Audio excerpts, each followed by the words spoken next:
Coach,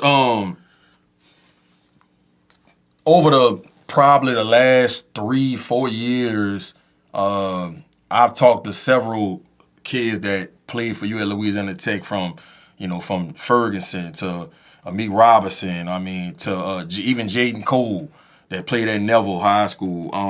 And a lot of these guys have nothing but good things to say about you, and not just about far as the coaching aspect, far as you as a person and how you care about their future off the field. Right. Talk about your relationship with a lot of these kids and just your enthusiasm you have with these kids on the sideline, off the field, and how much you care about those kids, and how has it reflected when you go out and recruit kids these days?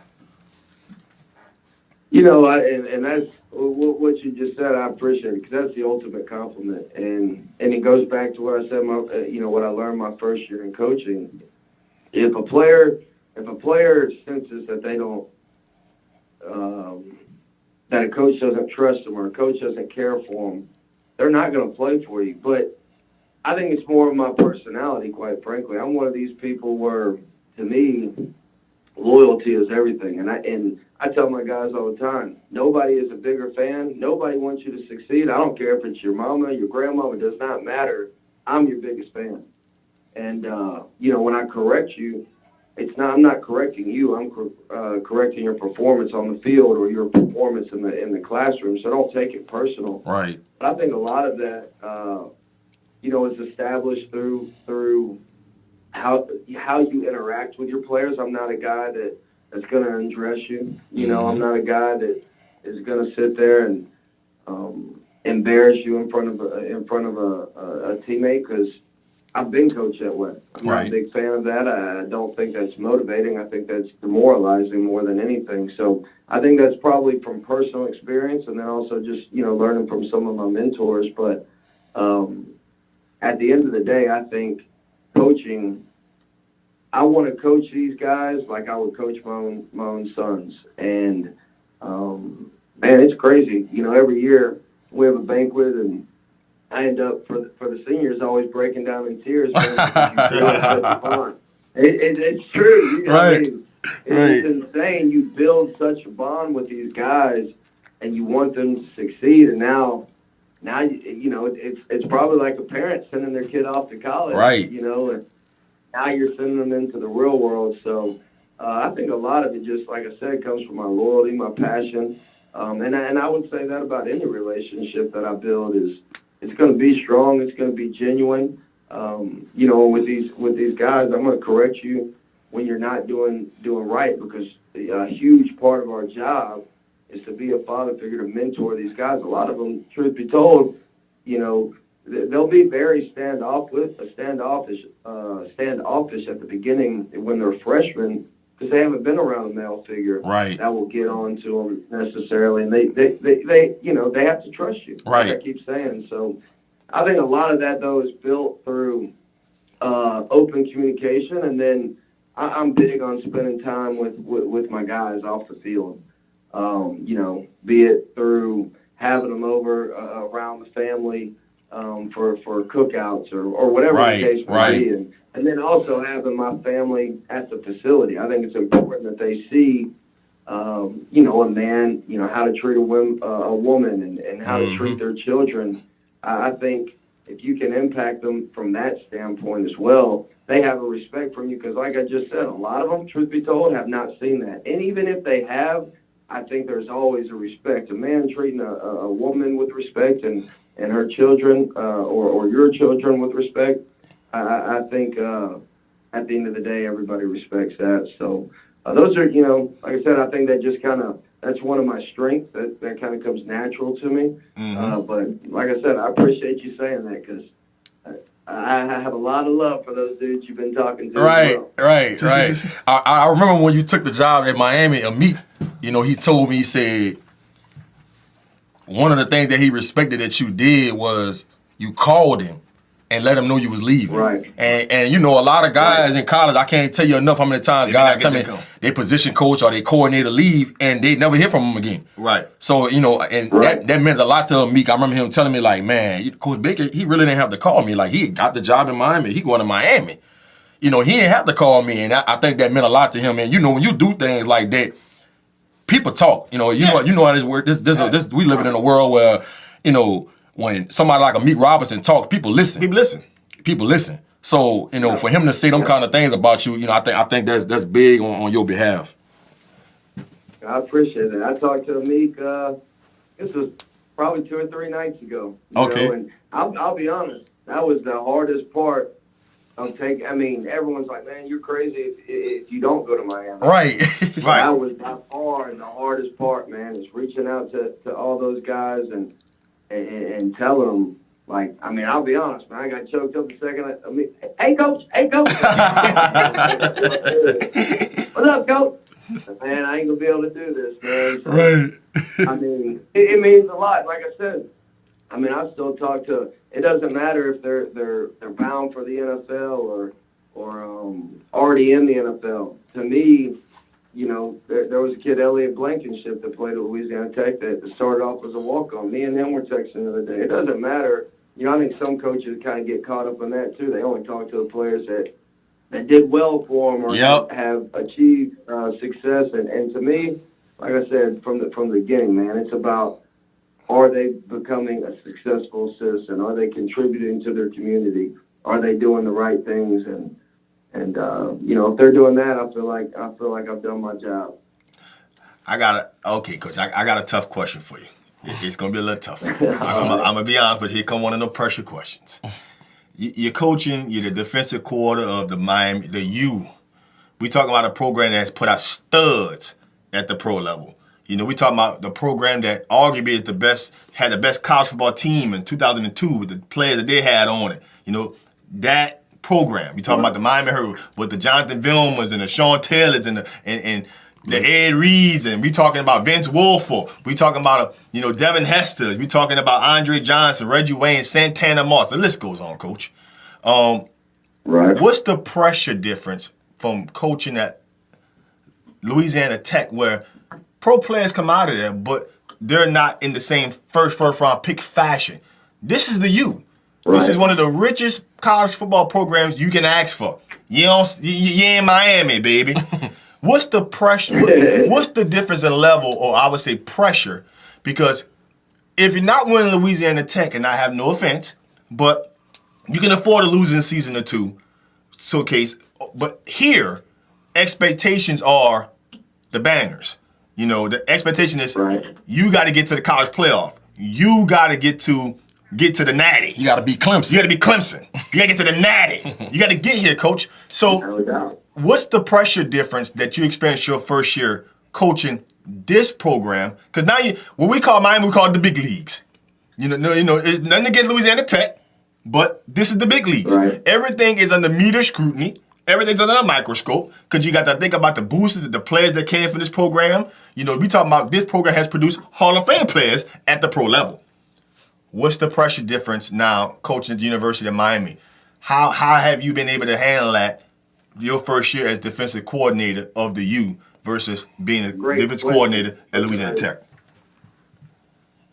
I think I don't know if pressure is the right word. I know expectations. I know, like you just talked about, the expectation at the University of Miami is to win every single game. Yes. And I think pressure is something that you put on yourself, and pressure is something that a lot of times you put on yourself by outside noise. So, Agreed. To answer your question, I think the outside noise is much, much larger.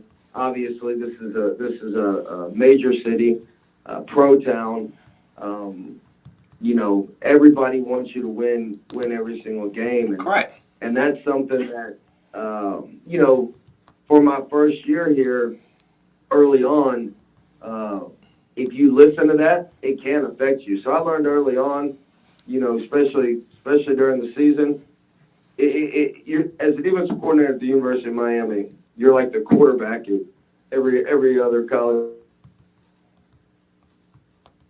is you get way too much credit when you win, and you probably get way too much bad publicity when you lose. Right. And I understand that comes with the territory.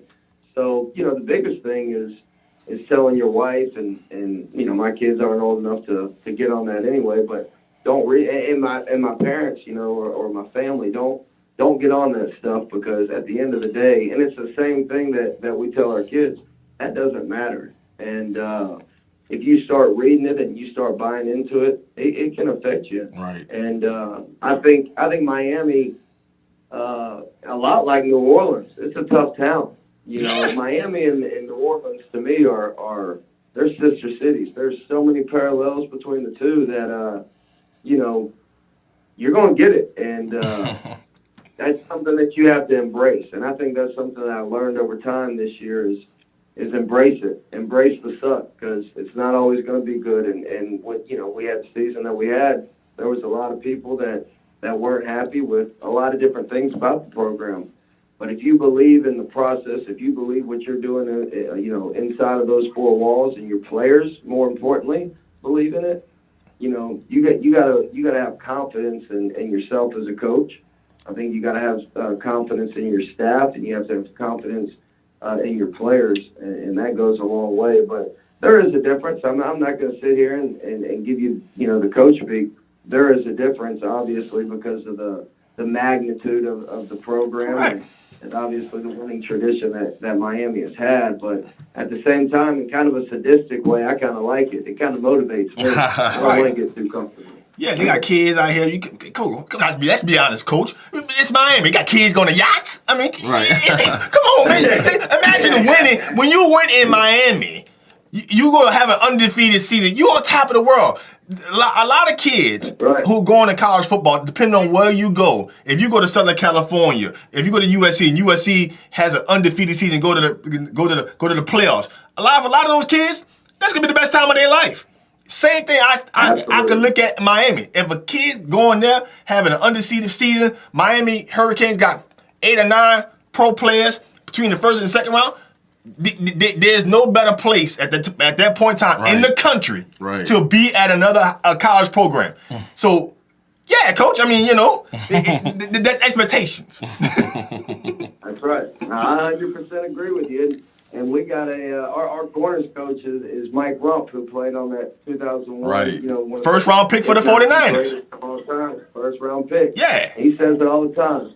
When you're winning, man, well, first off, it's hard to beat the weather in Miami. Right. You know what I mean? And then you talk about all the status and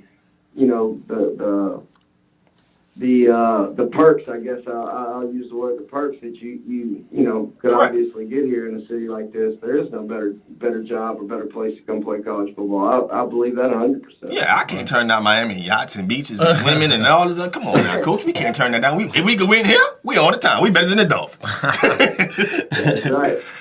Now, Coach, I talk to a lot of kids, parents about this particular topic that I'm about to ask you about all the time. And, we have a lot of prospects and potential future prospects that watch the show.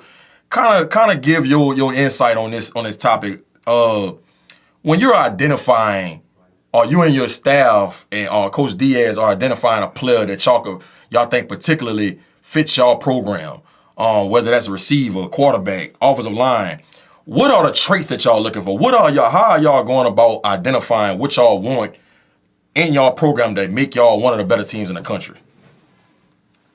I think the first thing obviously is when you cut on the tape. I mean, a lot of the times, the first piece of the puzzle is what does their tape look like. So we'll start with a highlight tape. If we like the highlight tape, we'll usually watch. And it might not be an entire staff, but for sure, coordinator, position coach, and even Coach Diaz will probably watch 2 to 3 full games. And a lot of that, is it's just to kind of back up what the highlight shows, because it's easy to get tricked by highlight tape. Right. It really is. And, a guy plays 10 to maybe sometimes they play 15, 14 games in a year where now all you got to do is make a 2-minute highlight. sometimes isn't necessarily so hard to do. And the second part of that is one thing I really, really like to watch, when you watch full games, is the effort throughout an entire game.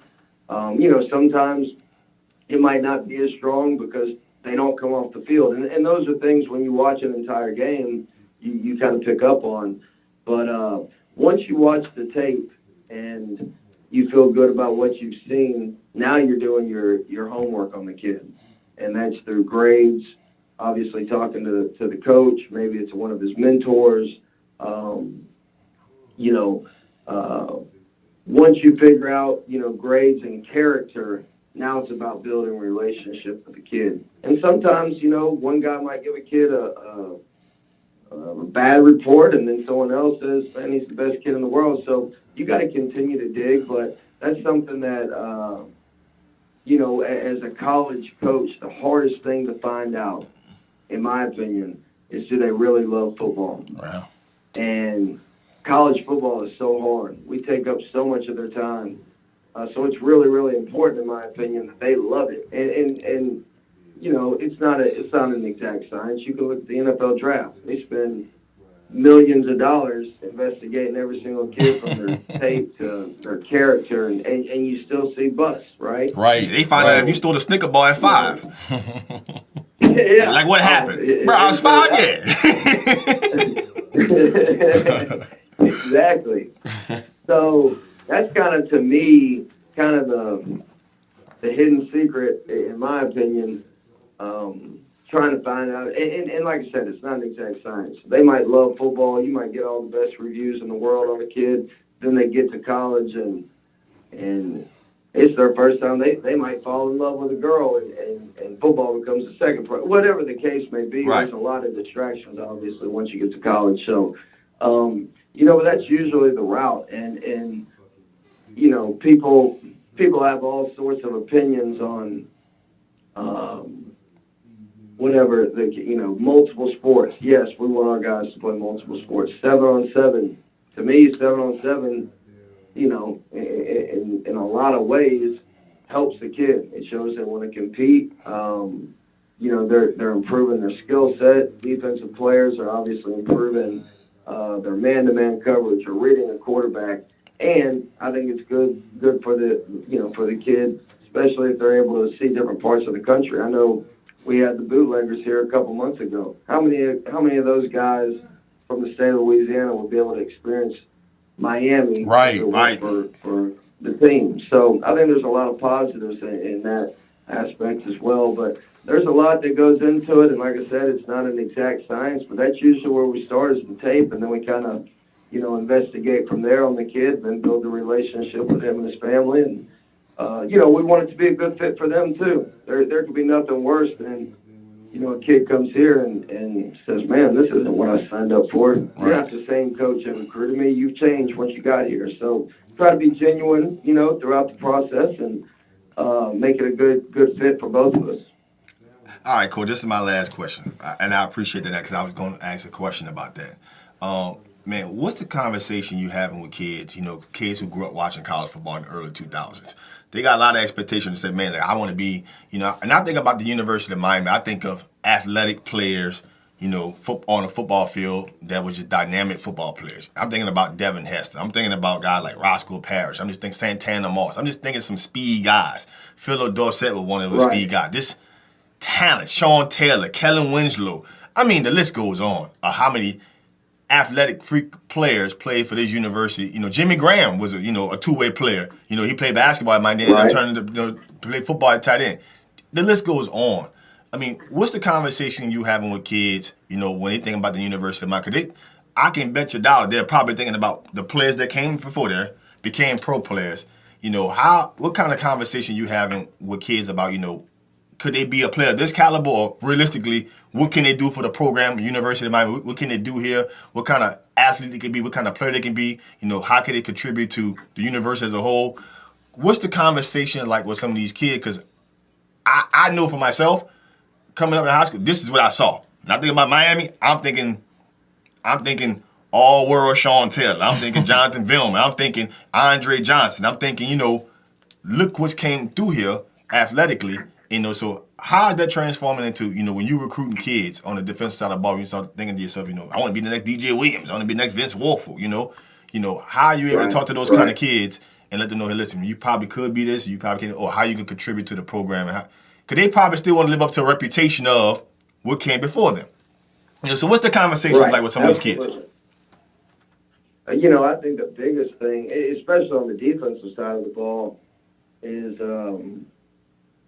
I think Miami is very unique because, and I'm just going to ballpark it. Say you said 20 names. Mm-hmm. Out of those 20 names, 16 of them are probably on defense. And Miami is very unique in that aspect because if you look everywhere else in the country, the first people you talk about usually are the offensive players, quarterback, running back, receiver, right? Correct. Right. So I think Miami, from a defensive standpoint, it sells itself from that standpoint. If you want to be the face of the program, there's on the defensive side of the ball. Yeah. There's no better university in America to do that at. But it's interesting, you say that and you bring up like the early 2000s.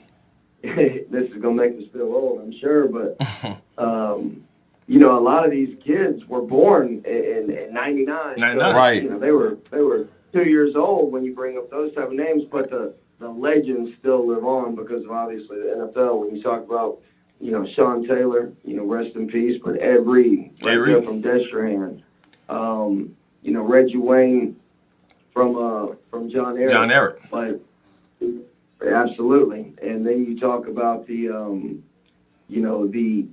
premier Hall of Famers, Michael Irvin. I mean, shoot, I'm 37 years old. I don't remember Michael Irvin in college, but I surely remember him. Right. And the Dallas Cowboys, right. Ray Lewis. Yeah. You start thinking about. And there's so many NFL Hall of Famers. Even that Adrian James just.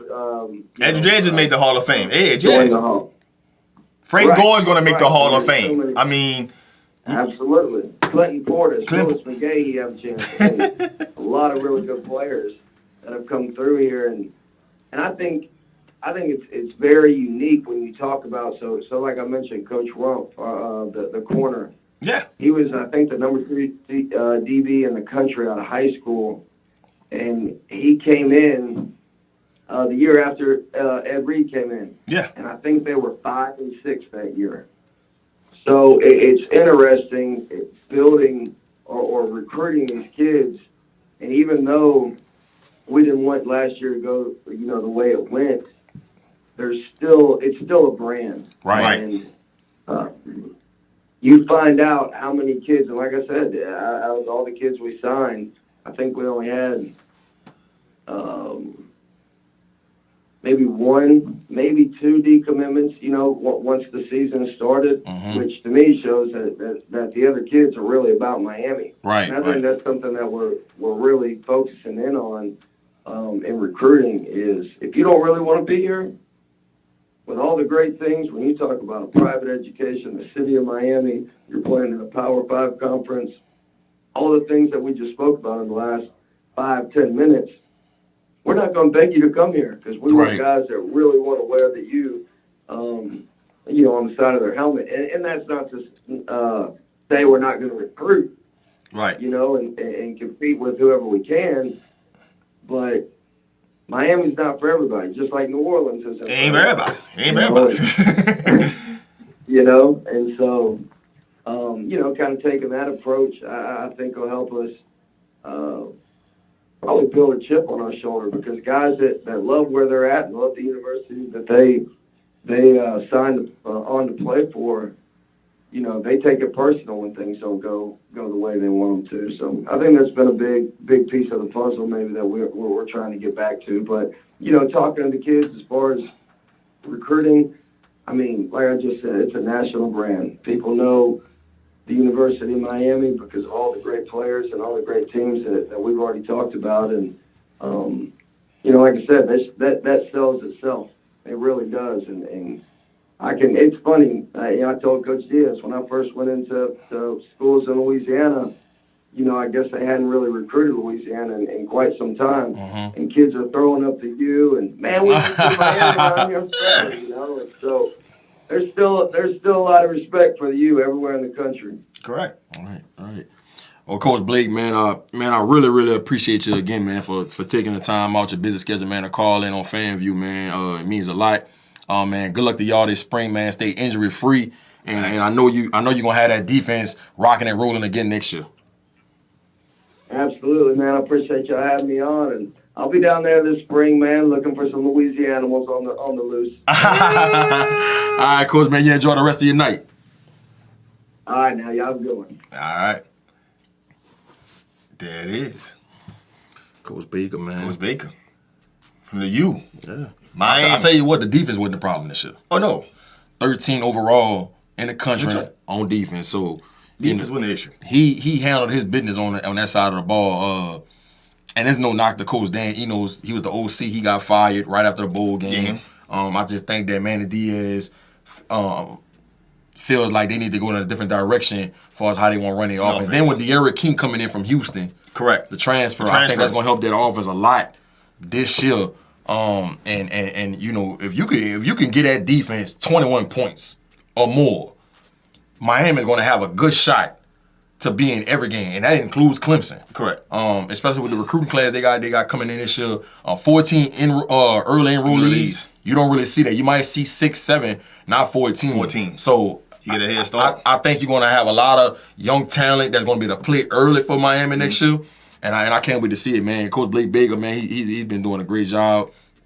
When he was at Louisiana Tech, he had that defense as one of the best defenses in the country, regardless of their FPS school. Right. He had that defense as one of the best in the country. And he coached a lot of guys that went to the league. Xavier Woods, Butler, they got drafted by. The D tackle they got drafted by the Carolina Panthers in the first round. Yeah, Vernon Butler, yeah. Jalen Ferguson. Now Meek Robinson. So he has done a great job With defense. coaching these guys on defense, knowing what he's looking for, knowing those treats. And I know he gonna keep that defense over there at the U as one of the best in the country.